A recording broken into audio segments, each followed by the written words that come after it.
is water boiler, waste boiler, and this waste will boil the waste and it goes to the steam.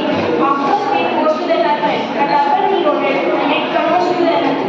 It shows that the waste can be converted into electricity. After waste boils, we can use it as a use of car or which will help waste to electricity.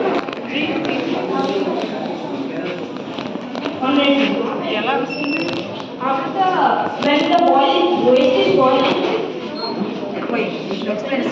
boiling, the underground pipe will connected to carbon absorber, which shows that the carbon can be released by naturally, not harming anyone of the people.